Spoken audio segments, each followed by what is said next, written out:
Hello students, complex number का next part बताने जा रहा हूँ। तो आपको बता दिया था क्यूब रूट ऑफ यूनिटी। तो क्यूब रूट ऑफ यूनिटी क्या समझे थे आप? वन का क्यूब रूट क्या था? One omega omega square means roots are in GP. Roots are in GP और ओमेगा क्या था? e to the power i 2π/3। Omega क्या था? e to the power i 2π/3। तो वन का क्यूब रूट समझ गए थे। वन का क्यूब रूट था आपका वन ओमेगा ओमेगा स्क्वायर। तो रूट्स किस में? जीपी में है। T2/T1 ओमेगा हुआ, T3/T2 ओमेगा हुआ। तो रूट्स किस में? जीपी में है।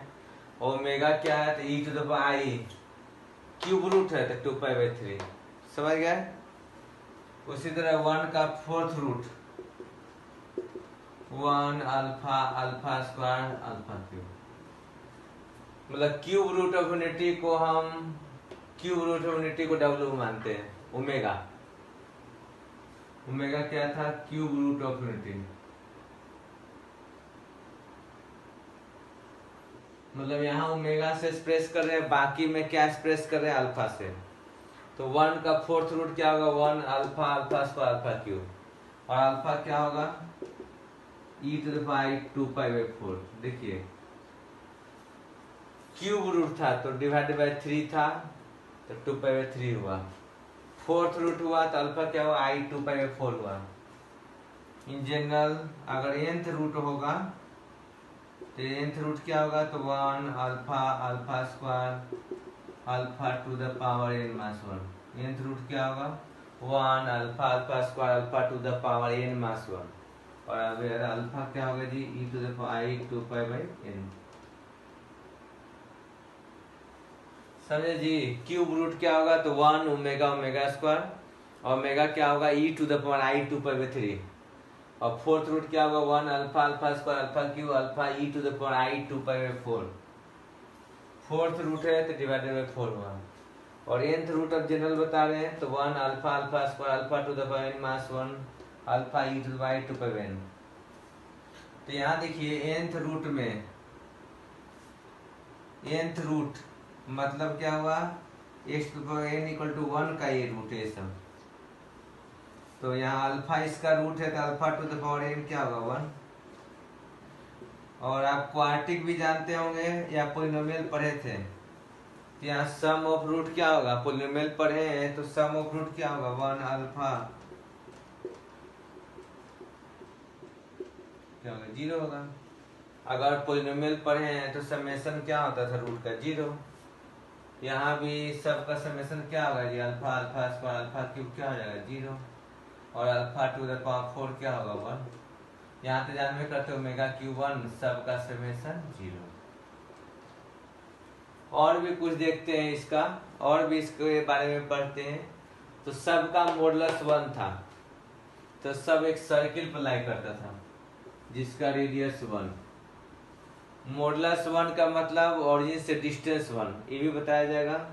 फिर इसका चर्चा बाद में करेंगे क्योंकि इस पार्ट को भी बताया नहीं है। यहाँ समझ गए cube root, fourth root, fifth root, in general nth root हो तो जीपी में 1 alpha alpha square alpha to the power n minus 1। और अल्फा nth रूट के लिए 2π/n, nth रूट के लिए fourth root 2π/4, third root 2π/3, fifth root तो 2π/5। In general हो गया। सब का समेशन, सारे रूट का समेशन 0 होता है। और फोर्थ रूट है 1 का मतलब x4 1 है और x का रूट अल्फा है तो अल्फा टू द पावर 4 1 होगा। यहाँ nth रूट है इसका, किस nth रूट मतलब x इक्वल टू दिस तो x to the power n equal to 1। तो अल्फा चूंकि nth रूट है तो अल्फा इसको सेटिस्फाई करेगा तो alpha to the power n क्या होगा? 1 होगा। सम ऑफ रूट पढ़े हैं, ये पढ़े होंगे कि जब single sum of root taking 1 at a time क्या होगा? Minus 1 to the power 1 coefficient of x to the power n minus 1। तो n मास 1 नहीं है तो 0 हो गया। तो बीटा रिलेशन करके पढ़ाया गया था क्वाड्रेटिक में। क्वाड्रेटिक चैप्टर में बीटा रिलेशन पढ़ाया गया, तो उससे डायरेक्ट बता देंगे कि समेशन हमेशा 0 होगा। और नहीं तो जीपी का समेशन जानवे करते हैं, उस पर बैठाएंगे तो पता चलेगा कि आपका समेशन क्या आ रहा है जी, 0 आ रहा है। किसी को दिक्कत? अब इसमें लोकस कुछ बताने जा रहे हैं। लोकस देखिए, locus for complex number Z. Locus for complex number Z, Z क्या है तो एक्स प्लस आई वाई है, एक्स प्लस आई वाई क्या है तो कौन सा पॉइंट है, एक्स वाई। कोऑर्डिनेट में जो पढ़ते थे लोकस ना, अब कॉम्प्लेक्स नंबर के लिए बताने जा रहे हैं। जो कॉम्प्लेक्स नंबर के लिए पढ़ते थे लोकस, अब कॉम्प्लेक्स नंबर के लिए लोकस जो पढ़ते थे वही है जेड एक्स प्लस आई। जो कोऑर्डिनेट में पढ़े थे एक्स वाई का लोकस पढ़े थे कोऑर्डिनेट में, अब वही चीज कॉम्प्लेक्स नंबर के लिए बताने जा रहे हैं। तो देखिए, mode Z mass Z not, क्या जेड नॉट फिक्स पॉइंट हुआ, जेड कभी भी फिक्स पॉइंट नहीं हो रहा। जेड क्या है, x plus i y. Z क्या है, एक्स प्लस आई वाई, और x plus y i y क्या डिनोट होगा तो एक्स कॉमा वाई, और x comma y x variable y variable, तो कैसा पॉइंट है, मूविंग पॉइंट। जेड क्या है तो मूविंग पॉइंट, और जेड नॉट क्या है, फिक्स्ड पॉइंट। ये क्या रिप्रेजेंट करता है, बताया थे ना, mode of Z2 minus Z1 क्या था, distance of Z2 from Z1। Mode of Z2 minus Z1 था तो distance of Z2 from Z1, या distance between Z2 and Z1। ये क्या रिप्रेजेंट करेगा तो डिस्टेंस बिटवीन या डिस्टेंस ऑफ Z,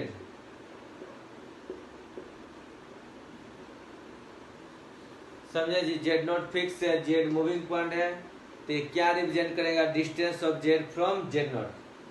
और Z2 माइनस Z1 रहता है तो distance between Z1 and Z2। तो खुद सोचिए, अगर आपको लिख दे तो कंसेप्ट में बता रहे हैं Z minus z not equal to r दे दें, Z minus z not equal to r. R क्या है, फिक्स है, कांस्टेंट फिक्स। जेड नॉट क्या है, फिक्स पॉइंट। जेड नहीं भी कुछ बोले तो जेड क्या होता है, एक्स प्लस आई वाई, जो मूविंग पॉइंट है। तो जेड इस तरह मूव कर रहा है कि जेड नॉट से डिस्टेंस फिक्स है यार। जेड इस तरह मूव कर रहा है कि जेड नॉट से डिस्टेंस फिक्स है यार। तो इसका लोकस क्या हुआ, जिस सर्किल का डिफरेंस पड़े होंगे, जेड नॉट हो गया सेंटर, और जेड इस तरह मूव कर रहा है, जेड मूव कर रहा है ताकि डिस्टेंस फिक्स आ रहा है। मतलब क्या है, लोकस क्या हुआ, ये दिस लोकस, मतलब ये जो ये लोकस हुआ किसको रिप्रेजेंट करता है, इसका ये क्या, किसका लोकस है तो सर्किल का, ये डिनोट होगा सर्किल। क्यों, क्योंकि फिक्स पॉइंट से मूविंग पॉइंट का डिस्टेंस कांस्टेंट किसमें होता है, सर्किल में होता है। और इक्वल टू जो लिखा हुआ रेडियस, जिससे जो फिक्स पॉइंट से डिस्टेंस की बात कर रहा है वो सेंटर। इस तरह दिया रहेगा कोई भी तो सेंटर निकाल लेंगे और रेडियस निकाल लेंगे। इसी एक बार पूछा गया था, मोड जेड बराबर 1 क्या रिप्रेजेंट करता है। एक मूवी देखे होंगे आरक्षण मूवी, उसमें बताया था कि इसका लोकस क्या है, अमिताभ बच्चन का मूवी था। तो mod z equal to 1 represent what is the locus of mod z equal to 1। तो सैफ अली खान बता दिया कि सर्किल था, उस मूवी में सैफ अली खान बता दिया था कि ये लोकस सर्किल है और रेडियस 1 है, सेंटर 0 है। वह अमिताभ बच्चन खुश हो गया था सुन के। तो ये लोकस इंपॉर्टेंट है, मूवी में भी आ गया। तो कैसे बताएंगे, तो देखिए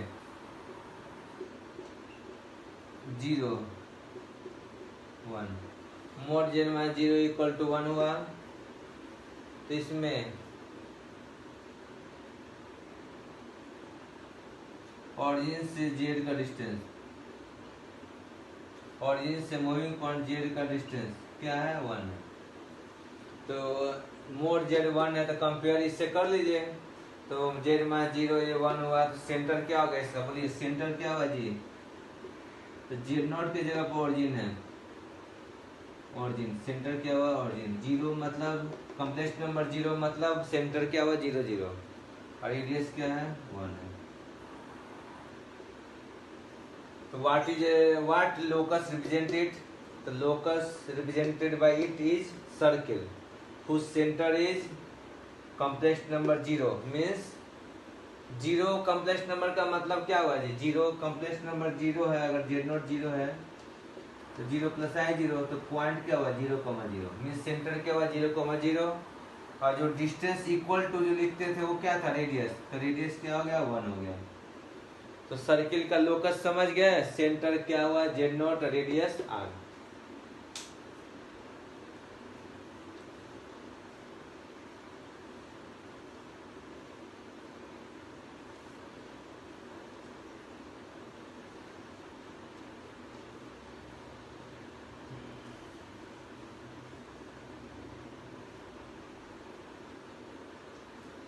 अब देखिए आपको फैक्टराइज करना सिखा रहे, कोई भी पॉलिनोमियल है, suppose a nought x to the power n, a1 x to the power n minus 1, a2 x to the power n minus 2, इस तरह पॉलिनोमियल है जी। a0 x to the power n, a1 x to the power n minus 1, a2 x to the power n minus 2 up to n, और roots r equal to 0 और roots r। Late assume करते हैं कि a nought x to the power n, a1 x to the power n minus 1, a2 x to the power n minus 2 up to n equal to 0 has roots alpha 1 alpha 2। कितना root होगा? Max of n। Real imaginary से कोई मतलब नहीं, कोई भी root है, root मतलब जो इसको सेटिस्फाई कर रहा है। तो let a nought x to the power n, a1 x to the power n minus 1, a2 x to the power n minus 2 up to n equal to 0 has roots alpha 1 alpha 2 up to alpha n। कोई दिक्कत?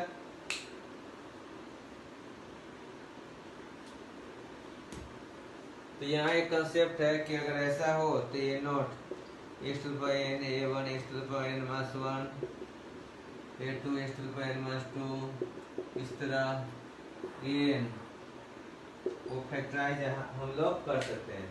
तो factorise कैसे करेंगे? तो इसको factorise कैसे करेंगे? याद है जी, क्वाड्रेटिक को कैसे फैक्टराइज करते थे? याद है, ax square plus bx plus c था, तो फैक्टराइज करते थे a into x minus alpha into x minus beta. याद आ रहा है? अगर a square plus bx plus c था तो फैक्टराइज करते थे a into x minus alpha into x minus beta. तो उसी तरह यहाँ रूट मालूम है, क्यूबिक इक्वेशन है, suppose ax cube plus b square plus c x plus d. तो S cube plus b square plus c x plus d को कैसे फैक्टराइज करेंगे? तो same concept, x cube plus b square plus c x plus d को लिख देंगे a into x minus alpha into x minus beta into x minus gamma. तो उसी तरह इसको फैक्टराइज करेंगे। तो जनरल कंसेप्ट बता रहे जी, याद रखिएगा, a0 x minus alpha 1 x minus alpha 2, इस तरह x minus alpha n।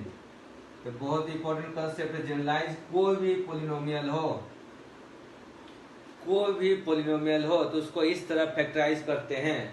Factor theorem याद है 9-10 में था कि अल्फा 1 रखने से 0 हो गया तो एक्स माइनस अल्फा 1 फैक्टर होगा, अल्फा 2 रखने से 0 हो गया तो एक्स माइनस अल्फा 2 फैक्टर होगा, अल्फा n रखने से 0 हो रहा है तो x minus alpha n factor होगा। और ए नोट कोफिशिएंट, ए नोट को बोलते हैं लीडिंग कोफिशिएंट, ए नोट को क्या बोलते हैं? Leading coefficient. सबसे ज्यादा पावर का जो कोफिशिएंट है उसको बोलते हैं लीडिंग कोफिशिएंट। तो ये अच्छी तरह से मालूम है। अब याद कीजिए 1 का nth रूट को अगर हम मान लेते हैं कुछ z मान लिए, तो z to the power n क्या हो गया जी? 1, z to the power n minus 1 equal to 0। समझ गए? इसका रूट क्या क्या बताया? याद है, बताए थे ना, 1 alpha alpha square alpha to the power n minus 1। अभी बताए थे nth रूट ऑफ यूनिटी, कुछ देर पहले बताए थे nth रूट ऑफ यूनिटी। तो 1 to the power nth root, उसको हम मानते हैं z मान लिए। तो taking power n both side, तो z to the power n 1 एक साइड लाएंगे, z to the power n minus 1 equal to 0। इसका रूट बताया था ना कि जीपी में रूट होता है, वो क्या होता है? 1 alpha alpha square up to alpha to the power n minus 1। तो उसी का टेक्निक से फैक्टराइज यदि कर दिया जाए, z to the power n मास 1 को, तो क्या लिखाएगा, z minus 1, z minus alpha, z minus alpha square, इस तरह z minus alpha to the power N minus 1। ये फैक्टराइज करने का टेक्निक हो गया जी। कितना अच्छा कंसेप्ट है। तो इस पर बेस्ट क्वेश्चन भी देंगे। सेम टेक्निक से फैक्टराइज किया। लीडिंग कोफिशिएंट 1 है तो 1 लिखाया, लीडिंग कोफिशिएंट यहाँ 1 है तो 1 into z minus first root, z minus second root, z minus third root, z minus alpha to the power n मास 1। समझ गए। इस पर बेस्ट क्वेश्चन देंगे, अभी घबराइए नहीं।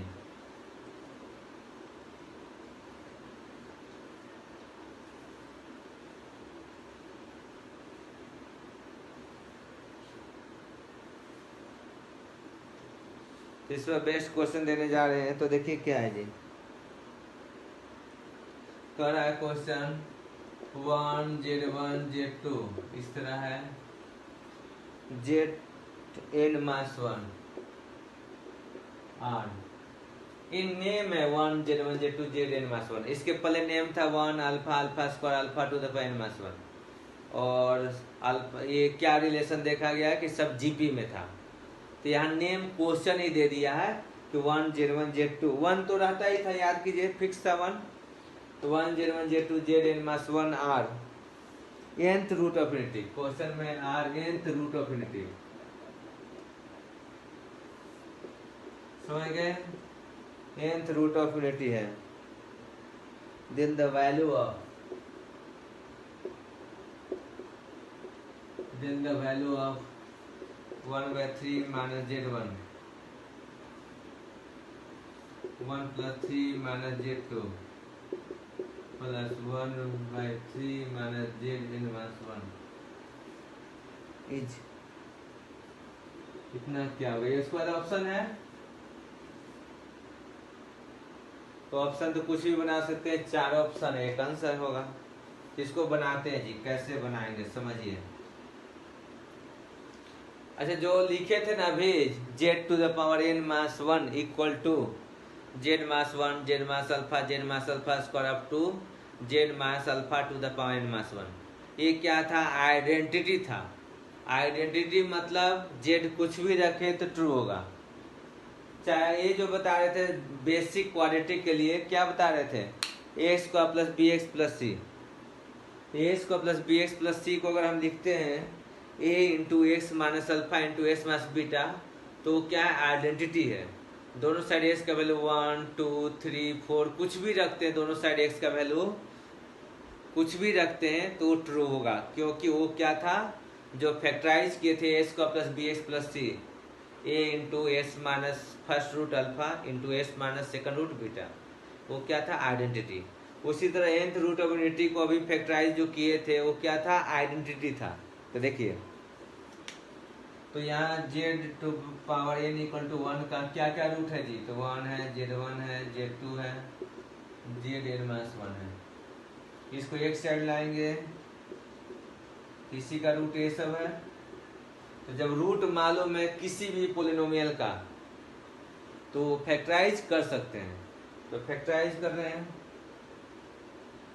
अब कोई कहेगा पोलिनोमियल में रियल रूट रहेगा तभी ना फैक्टराइज कर सकते हैं, तो ऐसा नहीं है। रूट कुछ भी रहे, रियल इमेजिनरी कुछ भी रहे, फैक्टराइज कर सकते हैं, हमेशा फैक्टराइज कर सकते हैं। तो Z to the power N minus 1 है तो इसको लिख रहे हैं। सेम लीडिंग कोफिशिएंट क्या, लीडिंग कोफिशिएंट 1 है तो 1 लिखा गया, Z minus 1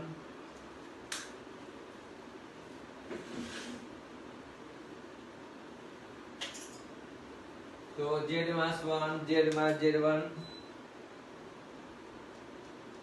Z minus Z2 इस तरह जेड माइनस ZN माइनस 1। देखिए तो सही है, यहाँ तक किसी को कोई डाउट है तो बोलिए। यहाँ तक किसी को कोई डाउट,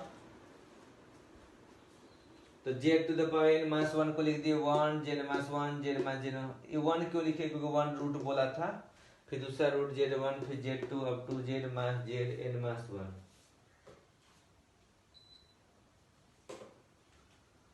एन माइनस 1 कंप्लीट जो है ना सबस्क्रिप्ट है, ZN माइनस 1 नहीं है जी, जेड के नीचे एन माइनस 1 सबस्क्रिप्ट है। अब देखिए, अब हमको डिवाइड में लाना है जी, डिवाइड में। तो क्या करेंगे, और वन कहीं नहीं है, डिफरेंस वन है कहीं नहीं है, तो ऐसा करते हैं z to the power N minus one, Z minus one ला दिए, अब बाकी को उधर रहने दिए, जेड माइनस जेड टू।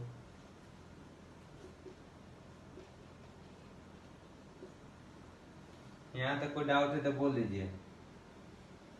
अब लग रहा है कि लॉग लेंगे तो सब अलग अलग आ जाएगा जी, लॉग दोनों साइड अगर ले लें तो log Z minus Z one plus log Z minus Z two, और डिफ्रेंशिएट करेंगे तो आ जाएगा one by Z minus Z one, one by Z minus Z two. तो इसके बाद हम लोग क्या करते हैं, इसी का वैल्यू पूछा है, इसको घेर देते हैं, बाकी देखिए।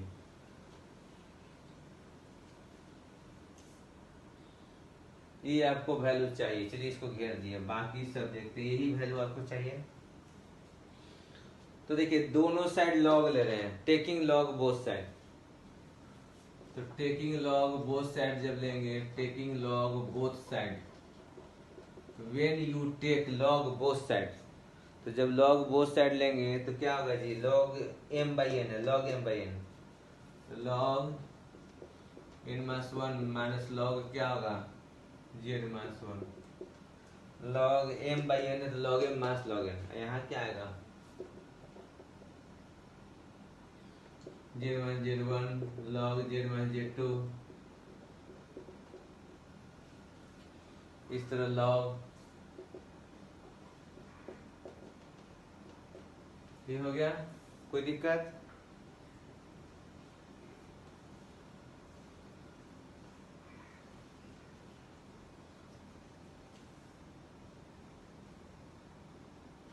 log m बाई एन है तो लिखाएगा log m बाई एन, तो log m minus log m, ये क्या हो, log z minus z1 log z minus z2, इसे log z minus z minus 1, कोई दिक्कत। Now differentiating both side,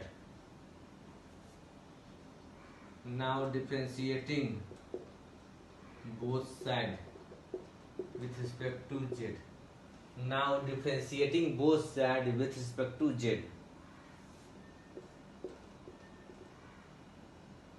n z to the power n minus one, दोनों side z के respect में differentiate करेंगे तो log का वन बाई होगा, ऐसा क्या होगा, n z to the power n minus one,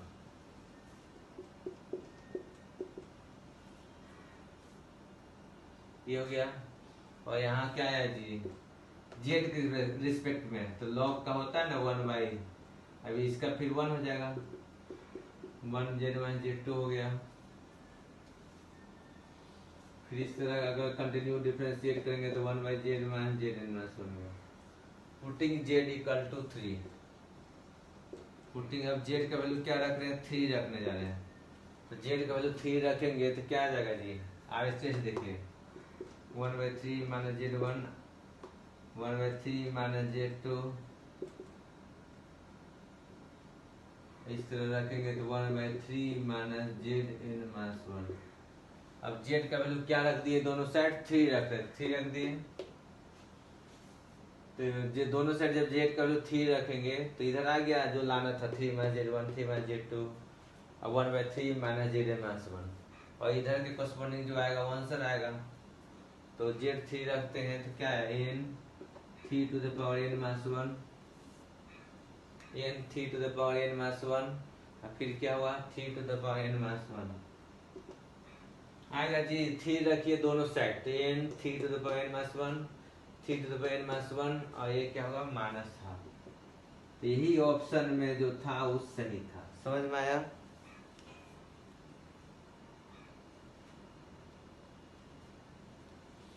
यहाँ तक कोई डाउट है किसी को, तो उम्मीद है कि कोई डाउट नहीं होगा।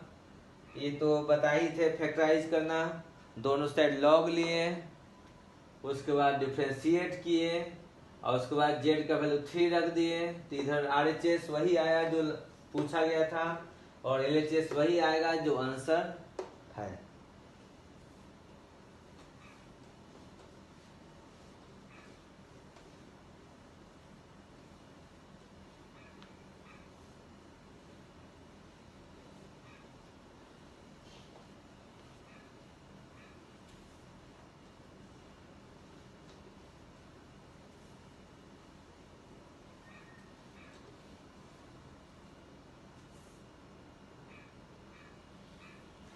अब देखिए जी,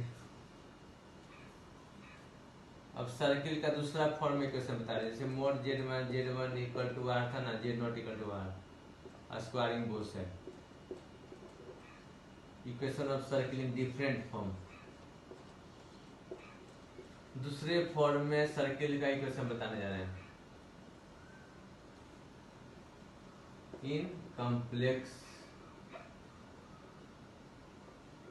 फॉर्म में, equation of circle in different form in complex form.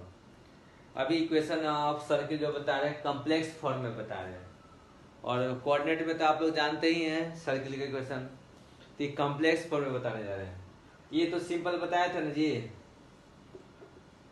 Mode Z0 equal to r, ये तो डिफिनेशन से ही था, डिफिनेशन से centre Z0 radius r, definition से सेंटर Z0 रेडियस आर हुआ, स्क्वायरिंग बोथ साइड करेंगे तो क्या हो गया, मोड Z0 का square equal to r square. और बताए थे ये चीज याद भी होगा आप लोग को कि मोड Z स्क्वायर क्या होता है, Z इंटू Z1 होता है, मोड Z स्क्वायर क्या होता है जी, Z इंटू Z1 होता है, सबको याद है। तो यही मॉडुलस का स्क्वायर है, तो क्या होगा Z0 इसी का कंजुगेट, मोड स्क्वायर है तो क्या होगा, ये Z0 उसी का conjugate equal to r square, समझे। तो यहाँ Z bar minus Z0 bar minus Z0 bar plus mod Z0 square, Z0 bar Z0 bar क्या होगा, mod Z square minus are square equal to 0। तो ये जो सेकंड फॉर्म दिख रहा है, सेकंड फॉर्म दिख रहा है, उस इसी को ना सिंप्लीफाई किए हैं, देखिए फर्स्ट को ही सिंप्लीफाई किए तो सेकंड फॉर्म आया, फर्स्ट को ही सिंप्लीफाई किए तो सेकंड फॉर्म आया, मतलब सेंटर वही Z0 होना चाहिए, रेडियस आर ही होना चाहिए।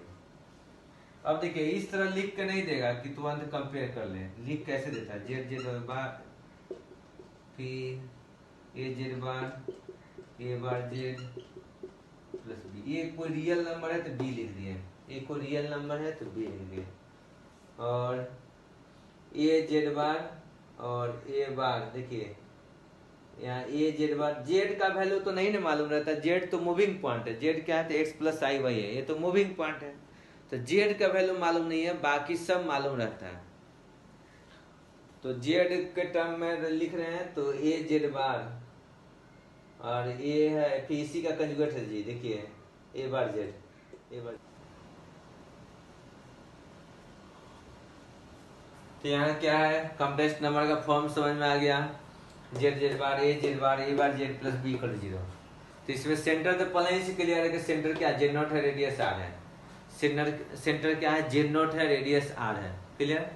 तो Z0 कंपेयर कीजिएगा तो क्या देख रहे हैं, Z1 के कोफिशिएंट माइनस Z0 है और सेंटर Z0 है, तो minus of coefficient of Z1, तो सेंटर क्या होगा, माइनस कोफिशिएंट ऑफ Z1, और Z1 आपका क्या है, ये है, और इसमें माइनस कोफिशिएंट ऑफ Z1 करेंगे तो ये ना आ जाएगा माइनस से, और ये पूरा कांस्टेंट b था, तो mod Z0 square minus are square क्या हुआ, b हुआ, और मोड Z0 ही जो सेंटर था वो सेंटर यहाँ माइनस से आया, तो माइनस ए का मॉडुलस का square minus are square equal to B, समझ गए जी। तो यहाँ माइनस ए का मॉडुलस है, ए का मॉडुलस सेम होता है इक्वल टू आर स्क्वायर, तो रेडियस याद रखिएगा, सेंटर का मॉडुलस जो है माइनस बी।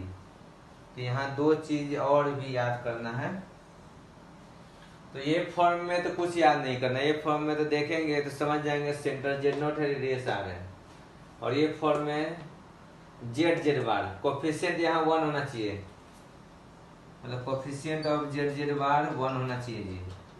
2 है तो 2 से दोनों साइड डिवाइड करेंगे, 2 रहेगा तो दोनों साइड 2 से डिवाइड करेंगे, फिर कोफिशिएंट ऑफ Z बार जो आता है माइनस लगा देंगे तो सेंटर मिल जाएगा, और फिर सेंटर का मॉडुलस का होल स्क्वायर, अब माइनस जो कांस्टेंट है वो कर दें या रूट ले लें तो रेडियस आ जाएगा। तो इस सर्किल का सेकंड फॉर्म भी बता दिए और एक फर्स्ट फॉर्म भी बता दिए, सेकंड फॉर्म यही जो घेर के लिखे हैं, सब प्रूफ किए हैं, इसलिए कोई चीज याद विशेष करने में, याद करने में प्रॉब्लम नहीं हो रहा होगा, क्योंकि सब चीज प्रूफ किए। एक बार प्रूफ करने के बाद लगता है कि सत्य है तो लोग को याद हो जाता है। यहाँ तक किसी को कोई दिक्कत नहीं होगा।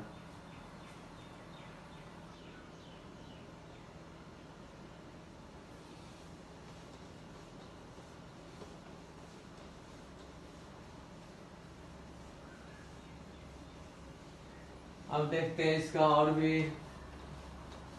लोकस तो बहुत तरीका से पूछा जाता है, अभी सर्किल का आप लोग को बता दिए। तो यहाँ देखिए जो क्यूब रूट ऑफ यूनिटी था, देखिए एस क्यू जो 1 था, इसका 3 रूट कौन कौन था, 1 ओमेगा ओमेगा स्क्वायर। और आपको बताया गया था कि तीनों का मॉडुलस क्या है, तो 1 है। तीनों का मॉडुलस क्या है, तो 1 है। 1 का भी मॉडुलस 1 है, ओमेगा का भी मॉडुलस 1 था। प्रूव किए थे, पहले वाला वीडियो देखेंगे तो आपको याद होगा कि ओमेगा का भी मॉडुलस 1 आया था, ओमेगा स्क्वायर का मॉडुलस भी 1 आया था। आर्गुमेंट ऑफ 1 क्या है, पॉजिटिव रियल नंबर, तो 0। आर्गुमेंट ऑफ ओमेगा निकालेंगे तो 2π/3, प्रूव किए थे। और आर्गुमेंट ऑफ ओमेगा स्क्वायर क्या होगा, तो -2π/3। आप कैलकुलेट करके देख लीजिए। याद है ओमेगा किसको लिखे थे, -1 + √3i/2 को, सब याद होगा। इसका मॉडुलस निकालिए, देखिए 1 आ रहा होगा। ओमेगा स्क्वायर किसको लिखे थे, तो -1 + √3i/2 को। तो इसका अगर आर्गुमेंट निकालते हैं तो -2π/3 आएगा। यहाँ तो कोई डाउट है तो बोलिए।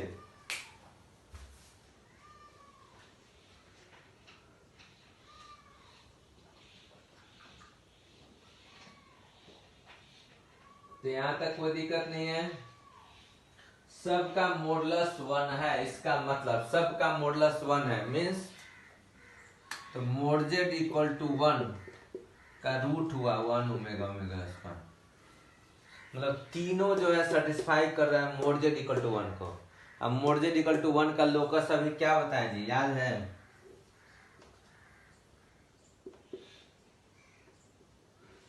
mod z = 1 का लोकस क्या बताएं, तो अभी ने बताए थे कि नहीं कुछ है घटाया हुआ तो 0 समझिए 1, तो सेंटर 0 हुआ, रेडियस 1। तो ये सर्किल हुआ जिसका रेडियस 1 है। तो 1 का अगर आप निकालते हैं क्यूब रूट, मतलब x क्या है, तो क्यूब रूट ऑफ 1। तो 1 का क्यूब रूट में रेडियस क्या हो गया, 1। और 3 रूट, क्यूब रूट में 3 रूट होता है, कौन कौन, तो एक 1 आया जिसका आर्गुमेंट 0 था, तो ये x एक्सिस पर। फिर ओमेगा, ओमेगा का आर्गुमेंट कहाँ है जी, 2π/3 है। ऐसे भी माइनस प्लस है तो किस कॉर्नर में होगा, माइनस प्लस, तो सेकंड में। तो ये आपको ओमेगा हुआ, जो एंगल कितना बनेगा, 2π/3। एंगल कितना बनेगा जी, 2π/3। एक ओमेगा स्क्वायर है जो किस क्वाड्रेंट में, ओमेगा स्क्वायर थर्ड में, और इसका एंगल क्या है, -2π/3 है। तो ये भी 2π/3 है, ये भी -2π/3 है, तो ये कितना बच गया, 2π/3। मतलब यहाँ क्या देख रहे हैं कि जितना भी 1 का क्यूब रूट लिए, तो 1 का क्यूब रूट लिए तो 3 रूट मिला, 1। एक तो रियल है, तो रियल लाइन पर x एक्सिस पर 1, फिर ओमेगा ओमेगा स्क्वायर। तो 3 रूट है ना जी, तो 2π को 3 भागों में बांट दिया। 3 रूट है तो ओमेगा को 3 रूट है तो सर्किल को 3 पार्ट में बांट दिया, 2π/3 2π/3 2π/3। मतलब सब देख रहे हैं एकदम इक्वली डिवाइड हुआ है। तो 3 रूट है, सर्किल था जिसका रेडियस 1 है, क्योंकि 1 का क्यूब रूट है तो सर्किल का रेडियस 1 हुआ।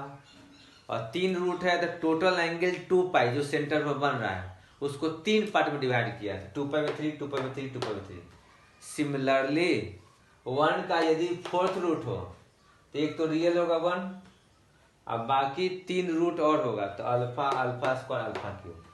पूरा सर्किल को 4 पार्ट में डिवाइड करेगा, एंगल 2π/4 2π/4 2π/4 2π/4।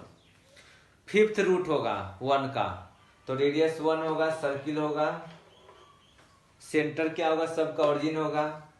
और 5th रूट ले रहे हैं तो पूरा एंगल 2π को 5 पार्ट में डिवाइड करेगा, 2π/5 2π/5 2π/5।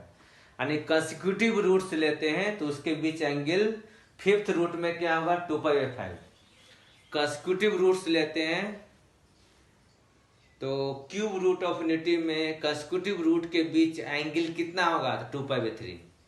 फिफ्थ रूट लेंगे तो 2π/5। इन जनरल अगर nth रूट ऑफ यूनिटी लेते हैं तो सेंटर ऑरिजिन होगा, रेडियस 1 होगा, और कंसेक्यूटिव रूट्स के बीच में एंगल कितना होगा तो टोटल n रूट है, टोटल सेंटर पर एंगल 2π होता है, तो आपस में 2π/n सब बांट लेता है।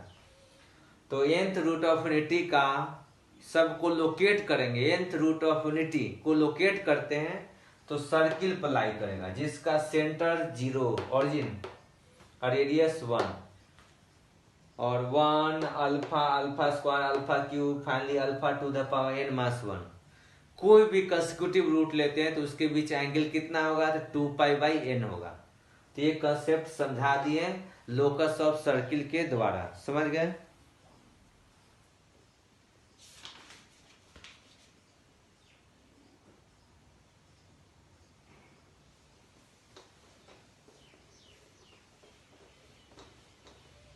अभी ये कॉम्प्लेक्स पार्ट देखिए, लोकस जो है ना यही स्टूडेंट को ज्यादा टफ लगता है। लोकस तो आराम से पढ़ेंगे तो कोई चीज टफ नहीं लगेगा। तो लोकस पार्ट जितना पढ़ाए उतना याद हो गया, समझ गए। तो लोकस ये स्टूडेंट को ज्यादा टफ लगता है, इसी लोकस आराम से समझाते हैं, समझिए।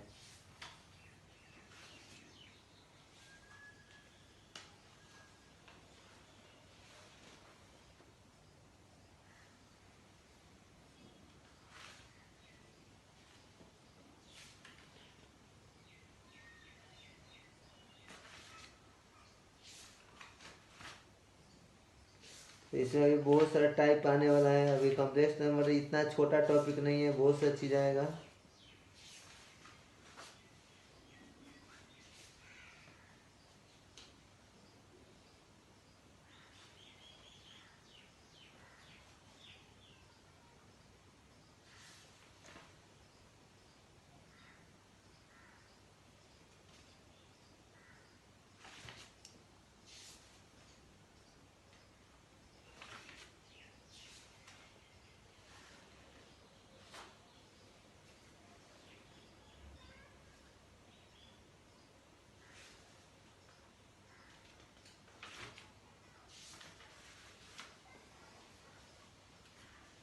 तो इस तरह का देखिए, अब स्ट्रेट लाइन बताता है। स्ट्रेट लाइन, सर्किल पहले बता दिया, स्ट्रेट लाइन बाद में बता रहे हैं अभी।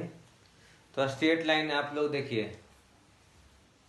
प्रूव नहीं करते हैं, प्रूव तो आप लोग कर ही लेते हैं। x + by प्लस सिर्फ d मानते हैं, x + by प्लस c न लेके कैपिटल ले लेते हैं, चाहे c1 लेते हैं कोई, तो c कैपिटल भी ले सकते हैं, कोई दिक्कत नहीं है। तो डी लिखते हैं क्योंकि कैपिटल सी या स्मॉल सी में प्रॉब्लम हो जाता है, इसलिए कैपिटल डी लिख रहे हैं। ये हो गया। तो देखिए हम लोग एक्स को, ये स्ट्रेट लाइन कार्टेशियन फॉर्म है, स्ट्रेट लाइन इन कार्टेशियन फॉर्म। कौन सा फॉर्म है? Cartesian form. और अब आपको बताने जा रहे हैं कॉम्प्लेक्स फॉर्म। अब आपको बताने जा रहे हैं कॉम्प्लेक्स फॉर्म। तो स्ट्रेट लाइन कॉम्प्लेक्स फॉर्म में कैसे लिखेंगे? तो देखिए, ये आप क्लियर कर जानते हैं, जेड जो होता है gx + iy होता है। जेड क्या था? मूविंग पॉइंट, याद कीजिए x + iy। और जेड बार क्या था? x - iy। x + iy का कंजुगेट जेड बार क्या होगा? x - iy। ये फर्स्ट है और ये सेकंड है। तो अगर ऐड करेंगे तो 2x क्या हो जाएगा? जेड + जेड बार। x क्या हो जाएगा? Z + Z bar by 2। समझे जी? फर्स्ट प्लस 2 को ऐड कर दिए, फर्स्ट प्लस 2 को ऐड करेंगे तो आई वाई कैंसिल हो जाएगा। 2x क्या होगा? जेड + जेड बार। तो x क्या होगा? जेड + जेड बार बाई 2 होगा। और ये फर्स्ट - 2 अगर करते हैं आप, 2y क्या होगा? जेड - जेड बार होगा। तो यहाँ क्या देखा जा रहा है कि y जो है ना जी, जेड - जेड बार बाई 2 है। इसको इक्वेशन ए कहते हैं, इसको इक्वेशन बी कहते हैं। चलिए, इसको इक्वेशन ए कह रहे हैं, इसको इक्वेशन बी कह रहे हैं। तो from a and b, a and b, a और बी के हेल्प से लिखने जा रहे हैं। क्या लिख रहे हैं? तो कैपिटल ए है, एक्स को लिख दे रहे हैं हम, Z plus Z bar by two, और वाई को लिख दिए हम Z minus Z bar by two Y plus D कर दिया। इसको सिंप्लीफाई करेंगे, जेड कॉमन लेंगे। चलिए सिंप्लीफाई क्या करना है, कॉमन यही लीजिए, जेड बार कॉमन लेते हैं हम, a by two minus b by two y. Z bar common लीजिए, जेड बार कॉमन लेंगे तो क्या आएगा, a by two minus b by two y. और फिर जेड कॉमन लिए, a by two b by two Y डी कर दीजिए। देखिए इसको अगर स्मॉल ए कहते हैं, स्मॉल ए, तो स्मॉल ए का एक कंजुगेट होगा, कैसे तो देख लीजिए।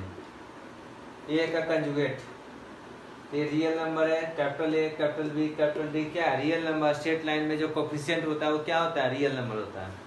और स्ट्रेट लाइन में जो कोफिशिएंट होता है वो क्या होता है जी, रियल नंबर। तो capital A capital B capital D real होगा, तो ए का कंजुगेट लेंगे तो ए बाई टू का कंजुगेट सेम, बी का बी, टू का टू, आई का माइनस आई होता है तो प्लस हो गया। तो फाइनली देखा जाए तो क्या आ गया, A Z bar, straight line A Z bar, A bar Z, D को बी लिखते हैं। अब डी का कोई जरूरत नहीं है, तो डी और बी बराबर था, बी और डी क्या है जी, बराबर है। मतलब कार्टेशियन फॉर्म में जो कांस्टेंट था, कार्टेशियन फॉर्म में जो कांस्टेंट था और कॉम्प्लेक्स फॉर्म में जो कांस्टेंट है वो बराबर ही होता है, बी इक्वल टू डी होता है। ये जो फाइनली डिराइव किए ना जी, ये आपका है complex equation of straight line in complex form. ये क्या है, equation of straight line in complex form. ये आपका क्या है, equation of straight line in complex form, समझे जी, equation of straight line in complex form, समझ गया। तो ये जो फाइनली आया, तो बहुत ज्यादा मेहनत नहीं है, याद रखिएगा कि एक्स जो होता है हम कभी भी लिख सकते हैं Z plus Z by to. कैसे, तो जेड मूविंग पॉइंट को एक्स प्लस आई वाई कर रहे हैं, तो जेड बार क्या हो, एक्स माइनस आई वाई, तो जोड़ देंगे तो 2x बराबर जेड प्लस जेड बार। तो कहीं भी एक्स है, जो कोऑर्डिनेट पर है ना, coordinate parabola ellipse hyperbola straight line, सब जगह एक्स को लिख देंगे Z plus Z by two, और घटाएंगे तो 2i तो y आ गया। तो जो भी कोऑर्डिनेट में एक्स वाई आता था वहाँ x हटा कर लिख देंगे Z plus Z by two, और y हटा कर लिख देंगे Z minus Z by two Y. तो फाइनली इक्वेशन किस फॉर्म में आ जाएगा, तो कॉम्प्लेक्स फॉर्म में आएगा। जैसे स्ट्रेट लाइन का इक्वेशन हम लोग पहले से जानते थे, ये जनरल फॉर्म था। स्ट्रेट लाइन का कौन सा फॉर्म था जी, जनरल फॉर्म। अब x को लिख दिए Z plus Z by two, y को लिख दिए Z minus Z by two Y, D को डी रख दिए। तो सिंप्लीफाई किए तो फाइनली क्या गया, A Z bar plus A bar Z plus D. इसका नाम स्मॉल ए दिया गया, इसका नाम इसी का कंजुगेट है तो ए बार, तो ए जेड बार प्लस ए बार जेड प्लस डी क्या आ गया, equation of straight line in complex form, समझ गए। तो यहाँ अब देखिए स्लोप, यहाँ स्लोप कैसे निकालेंगे, याद है स्ट्रेट लाइन का स्लोप क्या होता था जी, minus capital a by capital b, याद आ रहा है। तो इक्वेशन ऑफ स्लोप क्या था, याद आ रहा है। तो दिस स्ट्रेट लाइन का स्लोप क्या था, minus coefficient of X by coefficient of Y.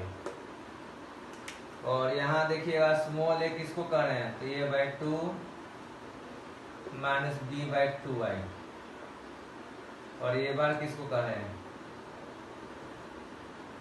A by two plus b by two y. ये दोनों को सॉल्व कर लेंगे, तो सॉल्व करेंगे तो कैपिटल ए कैपिटल बी का वैल्यू रख दीजिए। कैसे सॉल्व करेंगे, तो ऐड करेंगे, तो ए प्लस ए बार ऐड कीजिए तो क्या आया, कैपिटल ए आया, कैपिटल ए का वैल्यू रखा गया। फिर घटाएंगे तो घटाइए, ए बार माइनस ए घटाते हैं, तो ए बार माइनस ए करेंगे तो क्या आएगा जी, to b by two i, तो बी बाई आई आ जाएगा। अरे घटाने आता है जी आप लोग को, कंफ्यूज हो रहे हैं, a bar minus a cancel, b by two i, ये प्लस हो जाएगा बी बाई टू आई, तो 2 times of b by two i, 2 times of b by two i क्या आएगा, बी बाई आई। तो यहाँ से हम देख रहे हैं क्या कि माइनस कैपिटल ए का वैल्यू कैलकुलेट कर चुके हैं, ए बार प्लस ए। ये नहीं बोलेगा कि ए प्लस ए बार था तो कैसे लिख दिए ए बार प्लस ए, एक्स प्लस वाई और वाई प्लस एक्स सेम ही होता है, तो वही लिख रहे हैं, ए प्लस ए बार ए बार प्लस ए। बी क्या होगा, आई इंटू ए बार माइनस ए। कोई दिक्कत? तो -1/i, -1 क्या होता है जी, आई स्क्वायर, नाम सुने हैं? -1 किसका वैल्यू होता है, आई स्क्वायर। तो आई स्क्वायर आई कटेगा तो क्या आ जाएगा, i a bar plus a by a bar minus a. तो यहाँ कॉम्प्लेक्स फॉर्म में स्लोप जो है, अब याद भी रखिएगा, कॉम्प्लेक्स फॉर्म में जो स्लोप आया फार्मूला वो क्या है, i a bar plus a by a bar minus a. इसका यूज करेंगे हम लोग, घबराना नहीं है। तो कैपिटल ए सॉल्व कर लिए, क्योंकि ऐड किए तो कैपिटल ए आ गया ए प्लस ए बार, और इसमें से ए घटा दिए तो b/2 डबल हो गया, a/2 कैंसिल आउट, तो b/i आ गया ए बार माइनस से। स्लोप तो जानवे करते हैं, minus coefficient of X by coefficient of Y, या dy/dx स्लोप होता है। कैपिटल ए का वैल्यू रख दिए, कैपिटल बी का वैल्यू रख दिए। -1 क्या होता है, तो आई स्क्वायर होता है, तो आई स्क्वायर डिवाइडेड बाई आई क्या होगा, आई हो गया। तो यहाँ क्या देख रहे हैं, i a bar plus a by a bar minus a, इसलिए स्लोप जो होता है ये भी साथ में हम लोग याद रखेंगे। इस पर सब पर बेस्ट क्वेश्चन करवाएंगे जी, घबराइए नहीं, सब पर बेस्ट क्वेश्चन मिलेगा। तो स्ट्रेट लाइन का फॉर्म कॉम्प्लेक्स फॉर्म में क्या होता है, a Z bar plus A bar Z plus B equal to 0, और स्लोप क्या होता है, i a bar plus a by a bar minus a. तो यहाँ तक ही पढ़ के आइएगा, नेक्स्ट क्लास में फिर बताएंगे इसका नेक्स्ट पार्ट और क्वेश्चन भी करवाएंगे। ओके, समझ गए होंगे, उम्मीद है कि समझ गए होंगे।